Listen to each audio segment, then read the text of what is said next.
Alhamdulillahirabbil alamin wal 'aqibatu lil muttaqin wa la 'udwana illa 'alal zalimin. Wala haula wala quwwata illa billahil 'aliyyil 'azim. Subhanaka la 'ilma lana illa ma 'allamtana innaka antal 'alimul hakim. Wa tub 'alaina innaka antat tawwabur rahim. Rabbi shrah li sadri wa yassir li amri wahlul 'uqdatam min lisani yafqahu qawli. Amma ba'du, jamaah sekalian yang dirahmati Allah.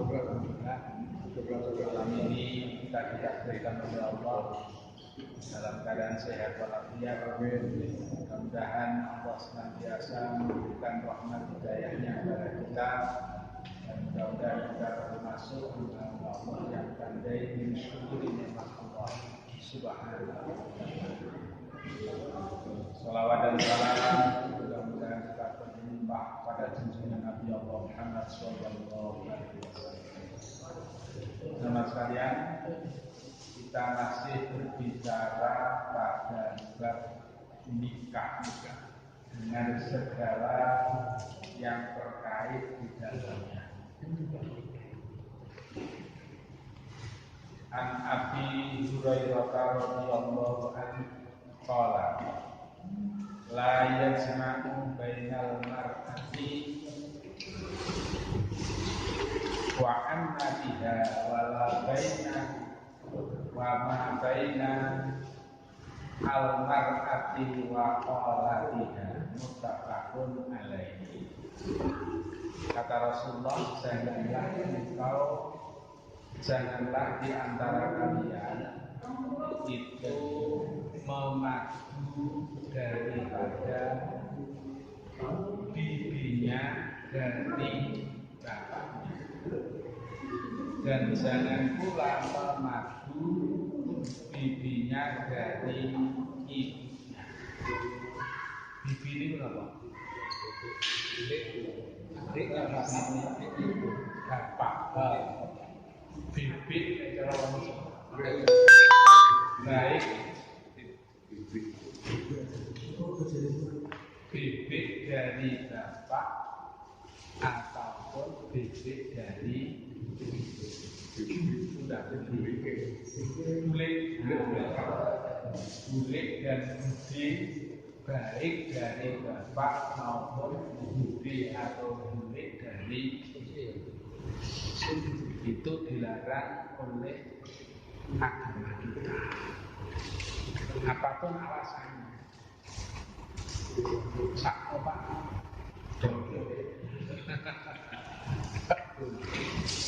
Jadi alasan apapun tidak boleh.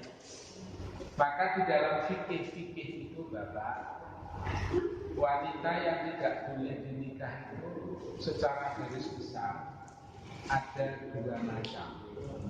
Jadi secara garis besar wanita yang tidak boleh dinikah itu ada dua.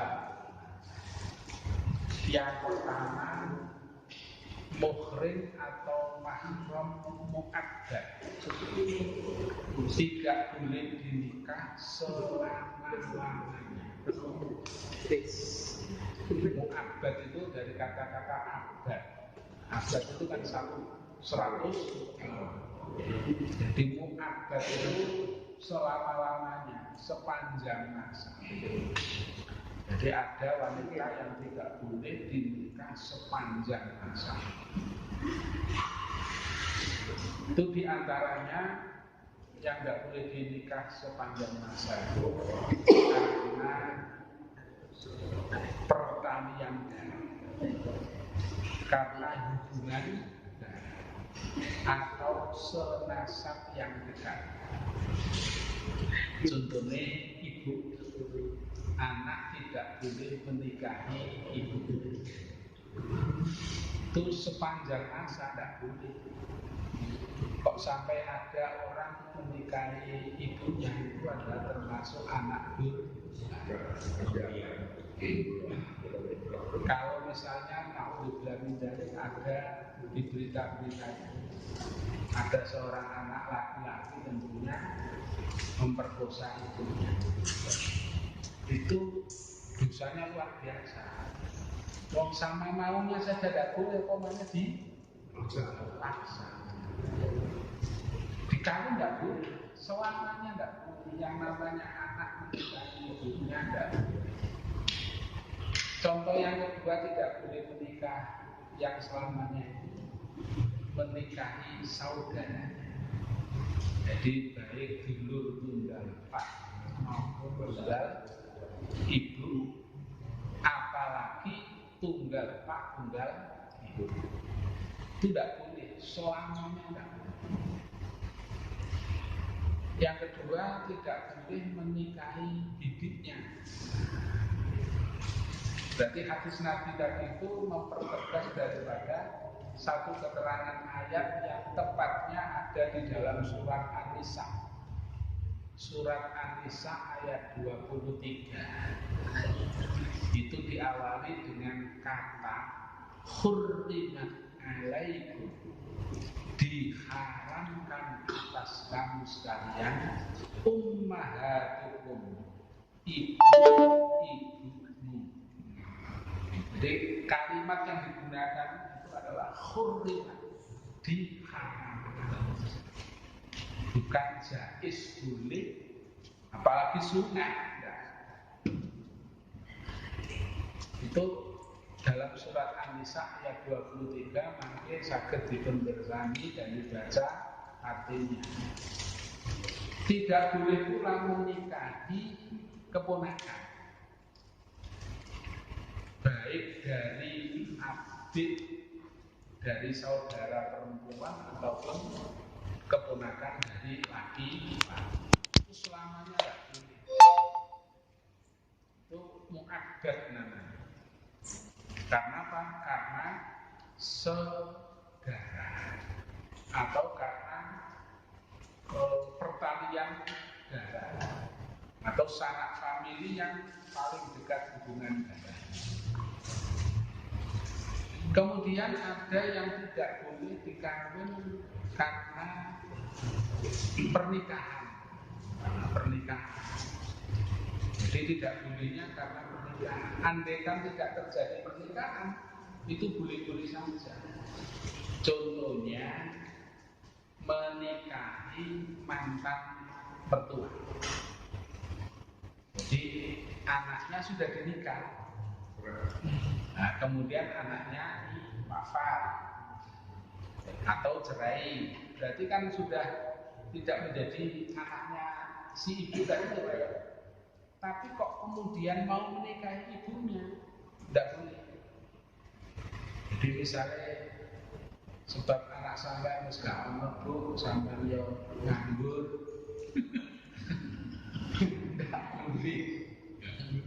tidak boleh. Atau menikahi mantan anak. Jadi ada seorang wanita punya anak, kemudian wanita itu dinikah, kemudian wanitanya meninggal dunia, anaknya sudah besar, disebut kok naik ganti ibu.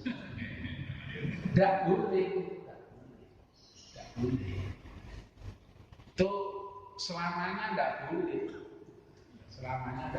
Itu termasuk mu'abbad karena pernikahan. Itu naik ke atas termasuk neneknya tidak boleh dinikah. Kemudian termasuk tidak boleh dinikah selamanya itu karena adanya sesusuan. Kalau bahasanya orang Jawa itu dulur tunggal susu. Lah dalam hal ini ulama beda pendapat tentang seberapa sering nyusunya itu, seberapa banyak nyusunya. Saya kalau mau ngomong khawatir jadi nanti terlalu kasar. Seberapa banyak ngentoknya, biar paham aja ini. Berapa kali isapan? Itu jawabannya sobat halus saya. Jadi berapa kali isapan itu dikatakan sebagai saudara sesusuan. Ini terjadi perbedaan ulama dan mengatakan satu kali isapan karena itu pun juga menjadi darah dan daging. Ada yang mengatakan 3 kali isapan karena itu pun juga menjadi darah dan daging.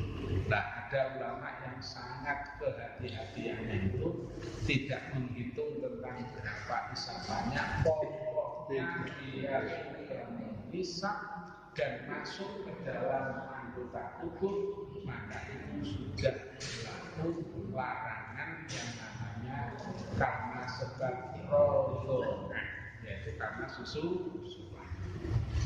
Itu selamanya tidak boleh dinikah.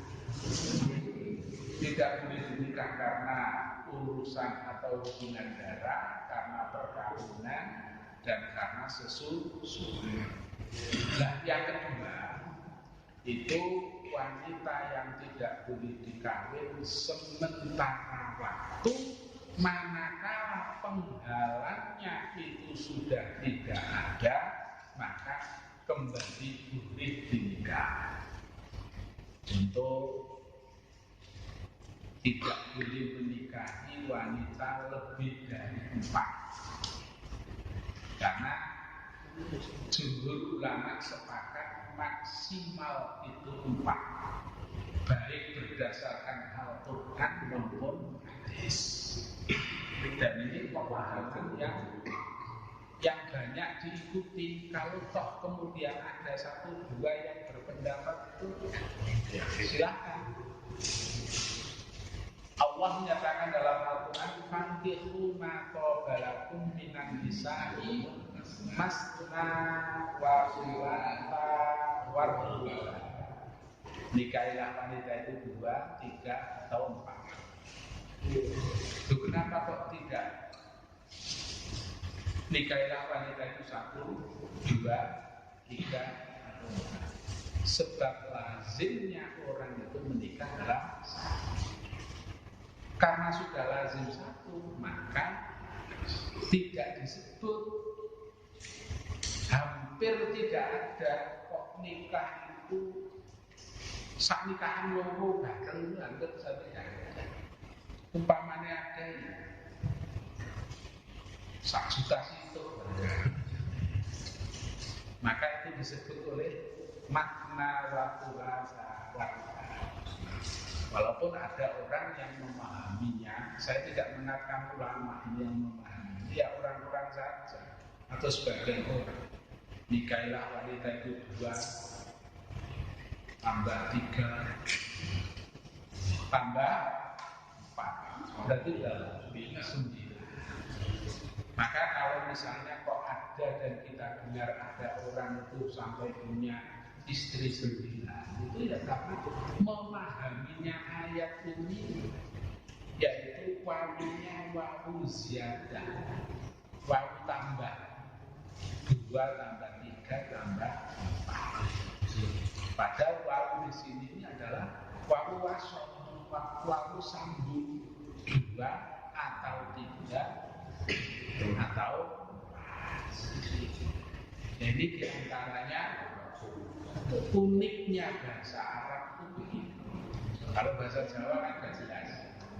Ini maka di dalam bahasa Arab itu dibutuhkan yang namanya ilmu-ilmu yang terkait dengan bahasa atau terkait dengan lugahnya.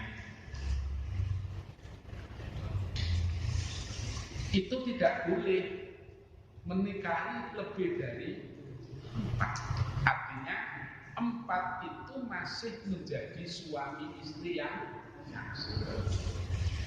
Kecuali kalau misalnya 1 di antaranya ada yang meninggal.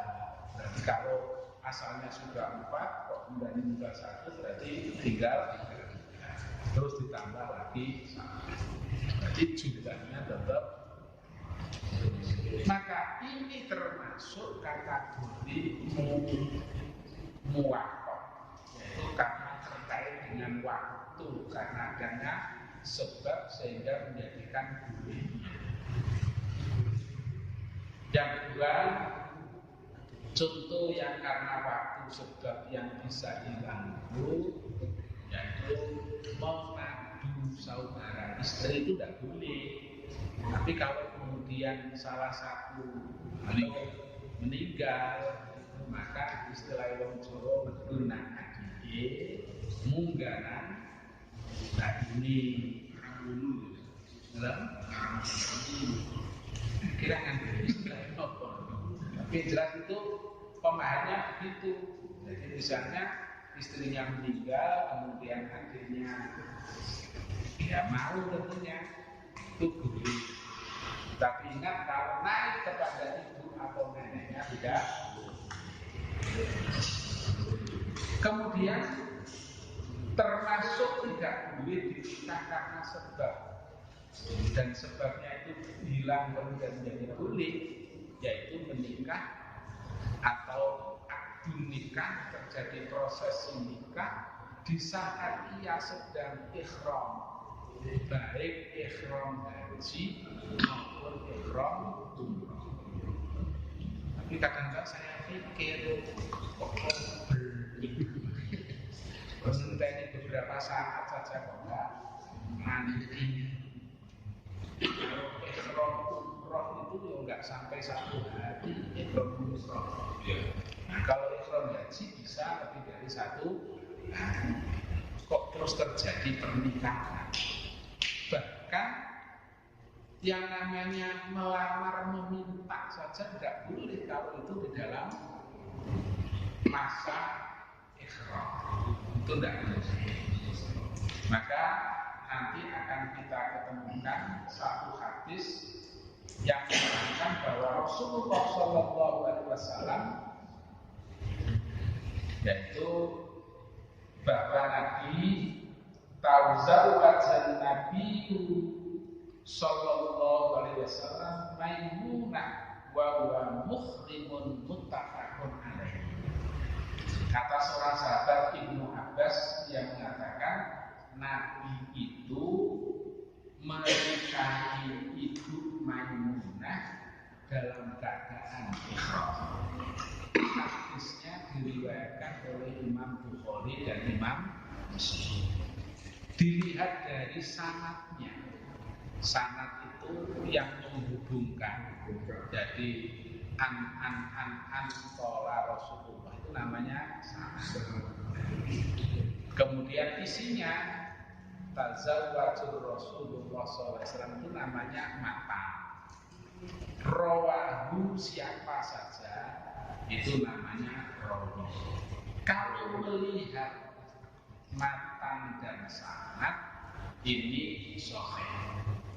Tapi kalau melihat matanya, kalau sanad dan rawinya tidak diragukan, tapi matanya kok diragukan, maka ini akan bertentangan dengan ayat Allah.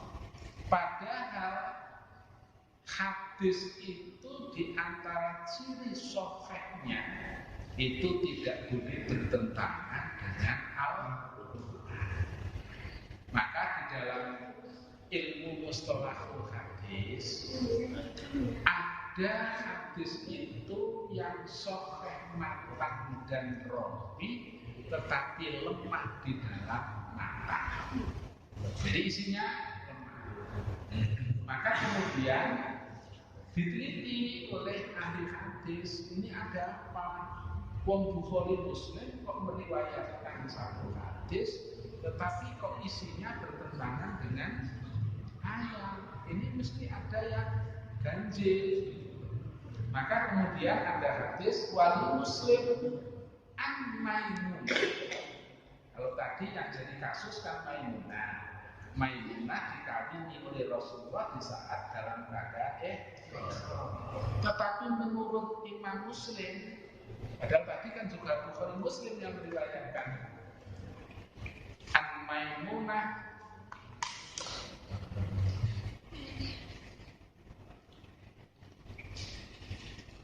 nafsiha anna Nabi sallallahu alaihi wasallam tazawwajuha wa huwa halalun. Ibu Maimunah menerangkan, aku waktu dinikahi oleh Rasulullah itu dalam keadaan sudah tidak ihram. Sehingga kemudian kemudian diteliti ini anehnya dan ini asiknya dalam belajar bahasa Arab bahwa lafaz atau kata yang berbunyi bahwa muhrim atau muhrim itu adalah istilahnya kata yang menunjukkan setelah. Berarti muhrim itu tidak dalam keadaan ihram tetapi bermakna setelah ihram. Ini sehingga hadis yang matan dan rawinya seperti itu tidak menjadikan cacat karena ternyata isinya bukan bertentangan. Karena muhrim itu bentuk kata daripada setelah ihram. Sehingga hadis ini kelihatannya bertentangan tetapi sesungguhnya tidak. Maka wanita yang sedang ihram, orang yang sedang ihram, baik ihram haji maupun umrah, tidak diperbolehkan meminang, melamar sampai kepada menikah. Ini pelajaran yang amat berharga.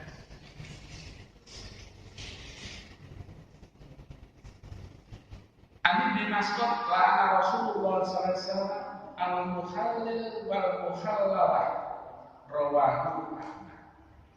Rasulullah SAW itu melarang, bahkan kata yang digunakan adalah melaknat kepada siapa? Yaitu kepada orang yang menghalalkan yang sesungguhnya diharamkan.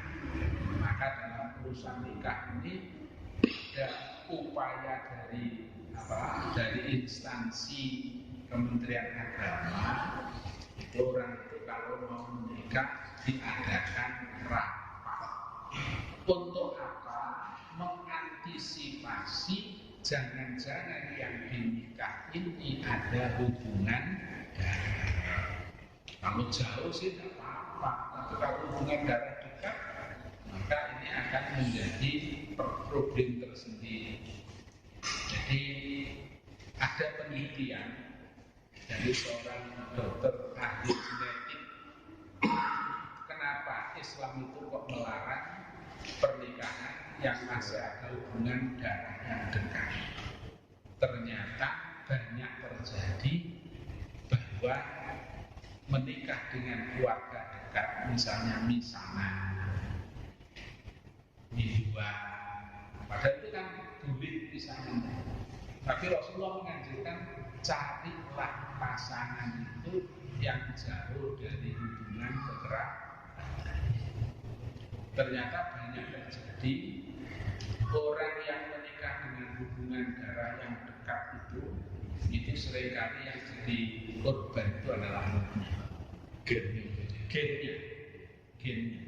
Ternyata tidak baik.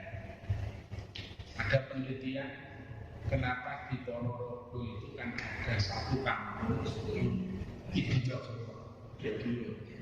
sudah kerdil otaknya, kerdil pula fisiknya. Ternyata di antaranya adalah setelah diteliti kenapa kok satu kampung seperti itu karena terjadi dulu itu banyak perkawinan antar keluarga. Banyak di antaranya itu alasannya itu harta benda. Kita kawin sak dulure dunyane tidak hilang, ngumpul. Itu ternyata juga ada di daerah Solo orang yang melakukan pernikahan antar misan itu juga banyak pula anaknya ini tidak sehat. Dari fisiknya bahkan sampai ke tingkat kecerdasan. Ini hanya kasus saja. Di Geraha Tirta itu juga ada. Di Geraha Tirta itu ada. Itu setelah dikonsultasikan kepada dokter, ternyata anak dua ini sejak lahir jadi problem. sampai anak umur 5 bulan itu harus operasi buka batok. Karena setelah diteliti kenapa kok punya anak 3 yang 2 itu kasus. Ini setelah diwawancarai oleh dokternya, ternyata dokternya kemudian menyimpulkan karena yaitu pertalian darahnya yang sangat dekat sehingga seperti ini. Maka Islam, tapi ya tidak selamanya Pak, rumah itu kebanyakan itu yang terjadi. Layak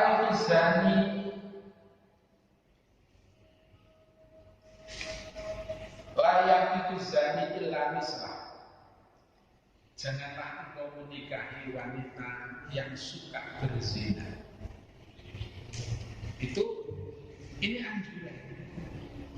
Carilah wanita itu yang baik-baik, sampai ada hadis Nabi menyatakan ittaqun nisa min manzalitis su. Jauhilah olehmu wanita yang dari keturunan tidak baik. Karena ya namanya keturunan tidak baik, ya mau dibilang tidak.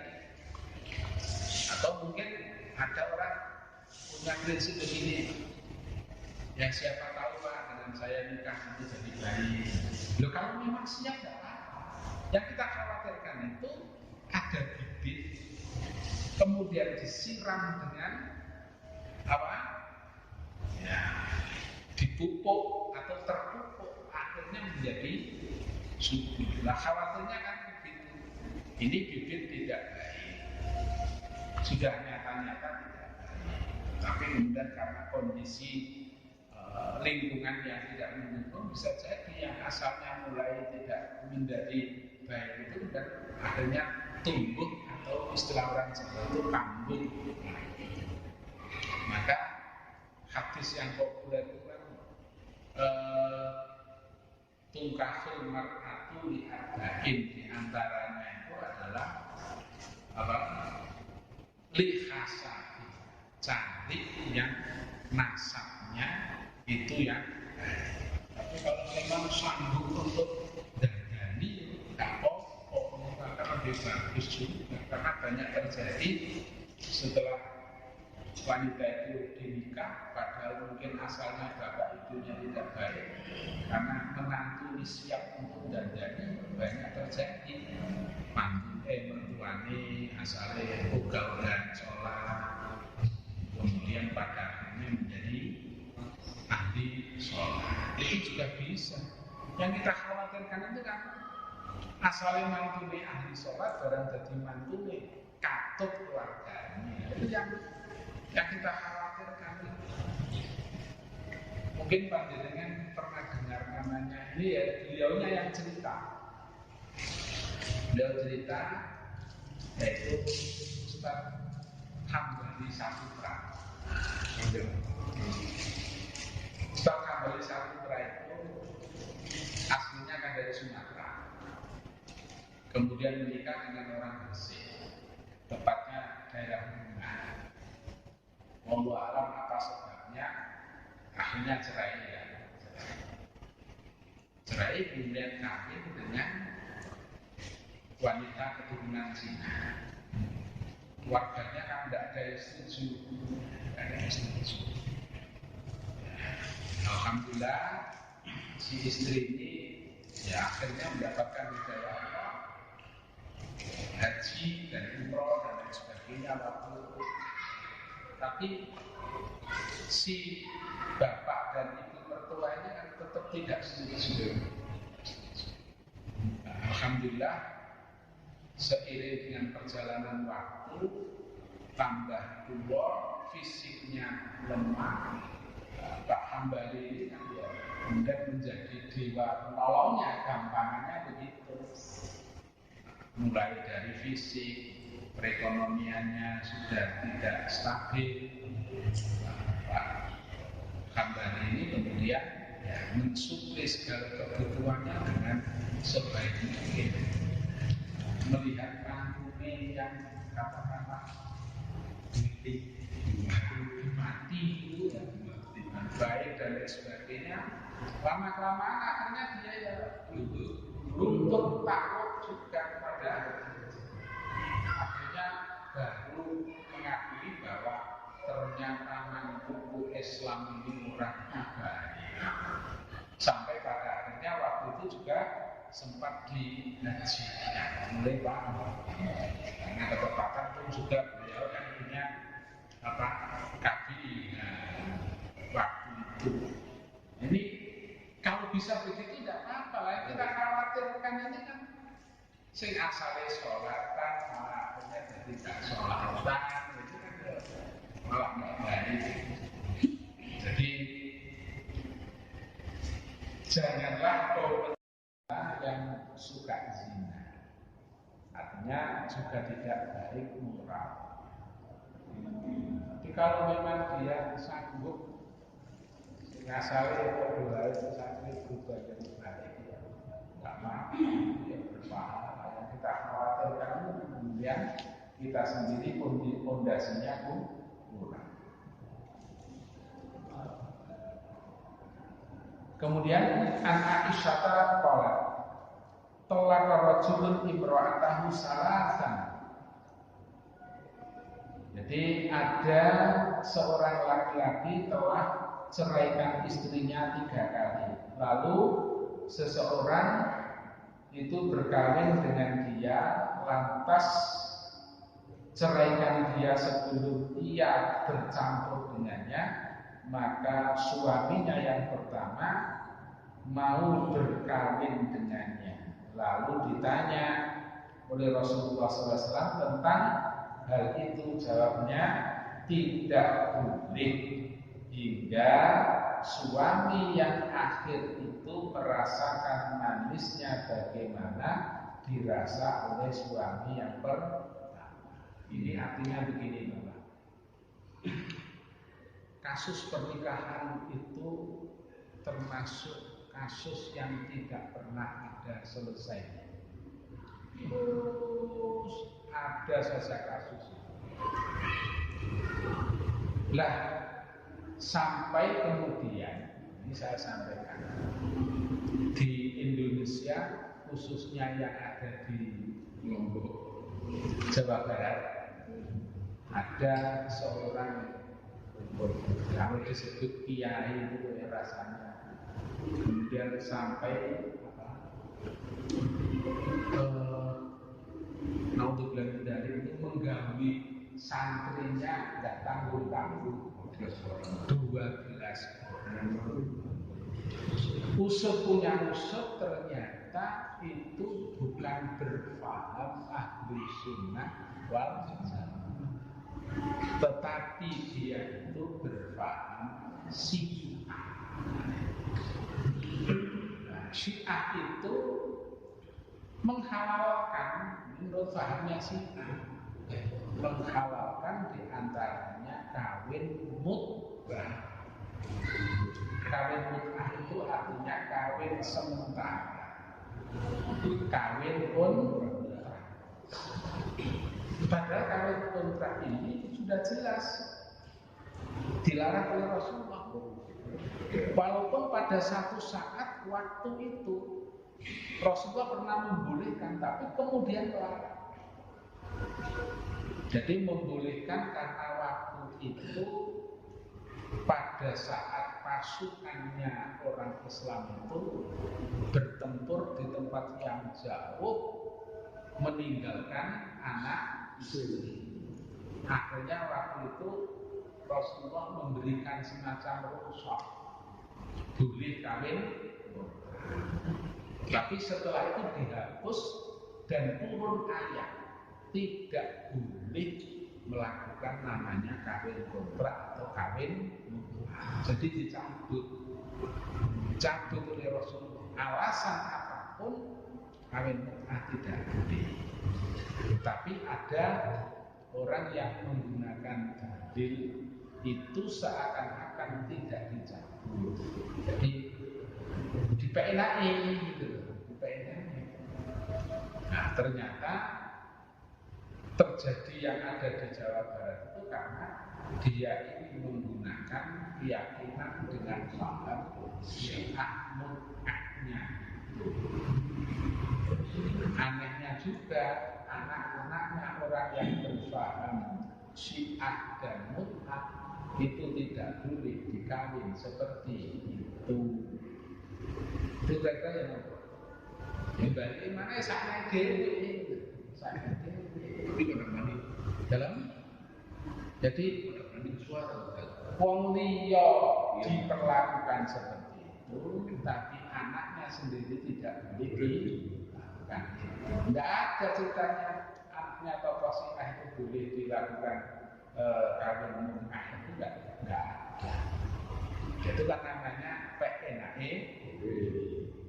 Kawin mut'ah, kawin kontrak itu ya sesuai dengan kesepakatan. Apakah rondino?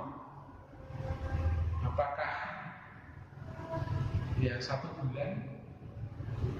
Maka dulu di Jogja itu banyak mahasiswi pulang bawa anak, karena ikut kajian yang diikuti itu kajian ketepatan berpaham syiah. Jadi akhirnya lulus nggawa ijazah, tapi gak nggawa ijazah. Jadi ijazah nggawa, tapi ijazah gak nggawa. Jadi boleh baik berhasil. Jadi baik berhasil nak sama mungkin doa. Ya Allah, Alhamdulillah. Nah, itu di zaman Rasulullah pun juga pernah terjadi seperti itu. Jadi ada wanita sudah dinikahkan, kemudian satu saat dinikahkan lagi oleh orang tuanya. Bahkan ada seorang wanita mengadu pada Rasulullah, ya Rasulullah, aku ini dinikahkan oleh bapakku, tetapi sesungguhnya aku tidak suka kepada suamiku. Apa kata Rasulullah SAW? Itu terserah kamu. Apakah kamu mau atau tidak? Karena apa? Sesungguhnya orang menikah itu kan ingin mendapatkan ketenangan, ketenteraman, kasih sayang. Tapi kalau berangkatnya sudah nggak senang, nanti ada masalah sedikit saja yang akan jadi bahwa aku berangkatnya sudah tidak senang.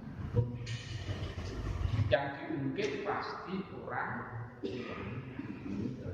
Tapi kalau misalnya alhamdulillah dari foto seneni, kemudian orang restoni dan lain sebagainya, maka insya Allah ada masalah tidak akan menjadi berlarut. Foto seneni, orang tuanya foto restoni, foto seneni, orang tuanya gak jadi masalah. Maka yang terbaik itu adalah sama-sama suka. Maka pendapat dulu itu ada pendapat namanya wali mujbir. Wali mujbir itu orang tua punya hak mutlak untuk menentukan menikahkan anaknya, walaupun anaknya itu tidak suka kepada laki-laki yang dinikahkan itu atau laki-laki yang menikah itu. Itu ternyata itu dulu pernah terjadi di zaman masa jahiliyah. Jadi wong tua punya hak mutlak untuk menentukan judul daripada anaknya. Kemudian datanglah Islam, maka Islam tidak menghendakinya. Jadi banyak ajaran agama Islam itu yang merubah dari kebiasaan masa-masa dahulu.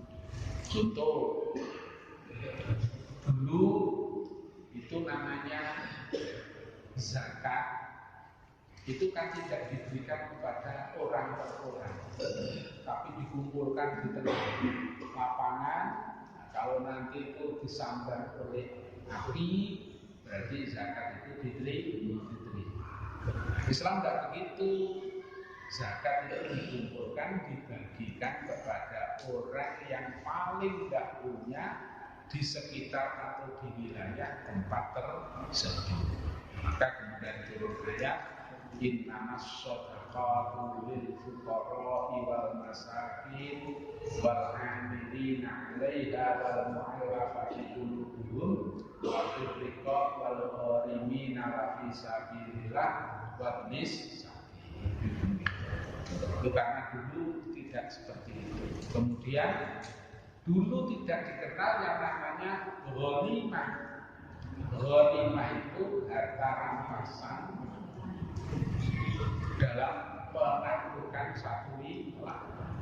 Tapi setelah kemudian Islam datang, maka ghanimah itu dibagi kepada khususnya, yaitu kepada prajurit dan orang-orang untuk dikembangkannya Islam.